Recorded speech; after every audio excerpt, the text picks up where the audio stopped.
Ken in Toledo, Ohio. Hey, Ken, what's on your mind today? Hey, Tom, I got a question. You know, we got some new governors last night, and I first heard about this national popular vote movement on your show. Mm-hmm. I just wondered if you thought that we would be making any more progress in that with these new governors. I think it's entirely possible. I would have to look at the map because, you know, they require a certain threshold of the electoral vote. I think it's when enough states have signed on to this that they in aggregate equal more than 50% of the electoral vote, then, you know, boom, it flips on. And as I recall. And I would have to go back and look, but a good question, Ken. In fact, Sean, let's see if we can get somebody from the National Popular Vote Movement on next week, because this kind of good government stuff is really the kind of stuff we should be doing more of. You know, this in particular. Ken, thank you for the call. It's a great suggestion. Janet in Chanhassen, Minnesota. Am I saying that right, Janet? Yes, you are. I wasn't expecting.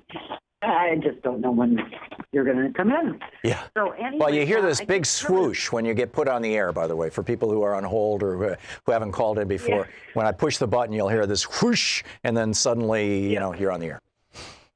Yeah. Well, anyway, Chanhassen is in the southwest suburb of Minneapolis, for those that don't know. Anyway, I really wanted to, again, thank you for clearly stating the issues for us. I try to watch you every day. It's not always possible. But the one issue that I'm still trying to grapple with is Republicans' main premise. And I see it, I boil it down to, I am rich, you are poor, too bad, too sad.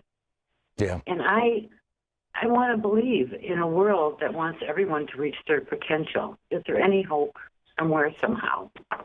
Yeah, I think there's tremendous hope, Janet. And, you know, I've said before, I think that an economic crisis is probably the thing that's going to provoke this. But even without that, Americans are waking up. They're figuring out that the whole Republican scam is, you know, the reason why they have to suppress the vote, the reason why they have to scream about, you know, secret Muslim terrorists coming along with you know, a bunch of a ragtag bunch of mostly women and children walking up, you know, toward our border to apply for asylum. The reason that they have to do this stuff is because if they simply came out and said, hey, we're the Republican Party, we're here for rich people and big corporations, they wouldn't get any votes. And so, you know, they pick off the Christians and they pick off the gun people and they pick off the terrified people and all that.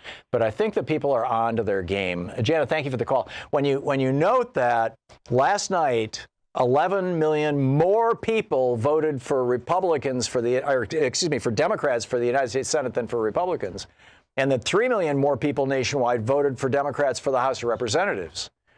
We're looking at a trend here.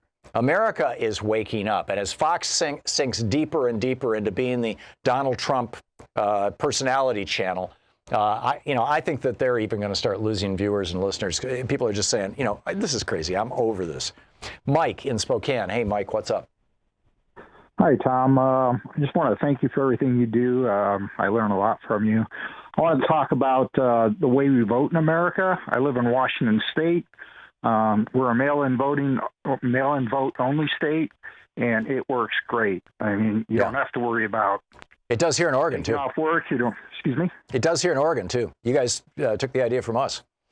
Oh, okay. We did it about 5 years earlier.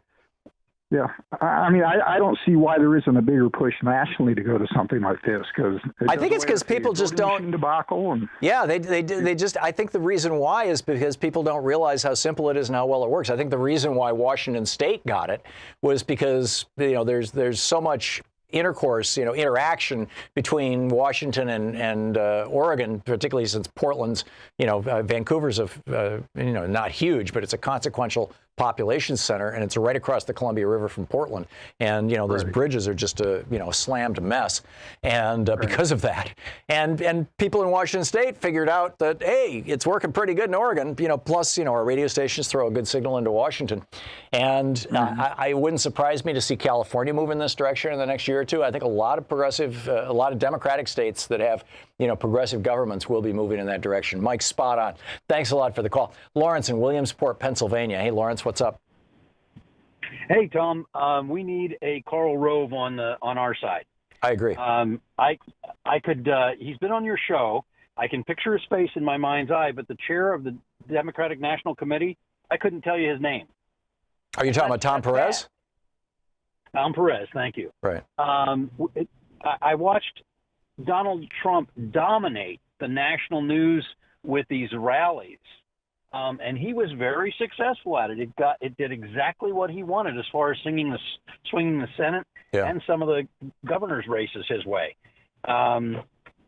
We need somebody that is Mr. Perez seems to be a nice enough man, but we need somebody that is an absolutely Machiavellian plotter and planner that can come up with a unified message that the Democrats can use. Yeah, I agree. We need somebody like James Carville. Yesterday.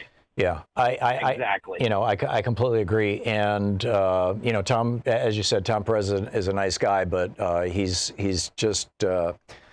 Every time I get him on, in fact, I get complaints from people about, oh, you had Tom Perez on, but it's my opportunity to lobby him, so I get him on the show and I'm like, hey, what are you going to do about voting suppression, and things like that, and and I hope that I can have an impact on the National Democratic Party by essentially lobbying him when he comes on the show, which may cause him to not come on anymore, which is fine because I basically don't do a guest-driven show anyway, and Lawrence, last night, Michael Moore said something that I thought was fascinating. He was on a panel, I guess it was on MSNBC. It might have been on Free Speech TV on Democracy Now! I forget which show he was on. But he said that you will not be able to beat Donald Trump 2 years from now in 2020 with a politician. That none of the people who are talked about in the Democratic field who are politicians can win, that you need a reality TV star. You need a nationally known name. Like Lavinati or somebody like that? No, like Oprah, only he didn't say Oprah, but, that level of star power, and that it has to be somebody who has up to this point been seen as really a national treasure rather than a political figure. And I have no idea who that would be. Oprah's already ruled herself out. But I've been scratching my head on that ever since he said it. I think, though, that Beto O'Rourke, for example, is a politician who became a national kind of rock star. So I think it's possible, and so was Barack Obama, actually. I think it's possible that it could come out of the political class, but something to put in your thinking cap. Next time you call in, Lawrence, maybe if you have an idea, share it with us, okay? Will do. Okay, thanks a lot for the call. Thanks for listening to SiriusXM. Mark in Vancouver, Washington. Hey, speaking of right across the river. Hey, Mark, what's up?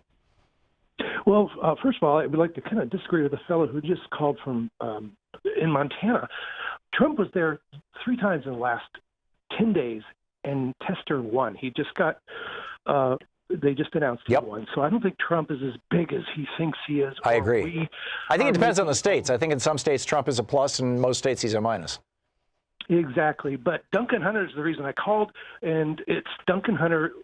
We basically got one more seat last night. We just won't get it for 9 months because they have to put him in jail first. Yeah. But I'm just surprised he won. Yeah, there's 2 Republicans who are under indictment right now. Exactly, yeah. Major indictment. One's in New York State, and I'm not remembering his name. The other's Duncan Hunter in California, who was busted for using campaign money for his mistresses. Plural. It's like, really? And then when they busted him, he said, oh, well, that's because my wife does the bookkeeping. It's all her fault. And this guy won re-election. It just blew my mind. It just totally blew my mind. Yeah. Mark, thanks a lot for the call. Thanks for pointing that out. It needs to be pointed out. Les in Puyallup, Washington. Hey, Les, what's up? Hi. I was watching TV. Well, I turned the TV on, and I happened to catch the President Trump at his press conference this morning, and one of the first things that they were talking about was how much money that the Democrats, they spent all this money on making, trying to do this campaign, and I'm like, you punk, How much did we spend flying him all over the country every day? Yes, that's what I'm saying. The American people paid for that, and he's telling us how much money we spent. Yeah, and he's laughing at us. He's laughing all the way to the bank. Yeah. Les, I got to run here. Thank you for the call.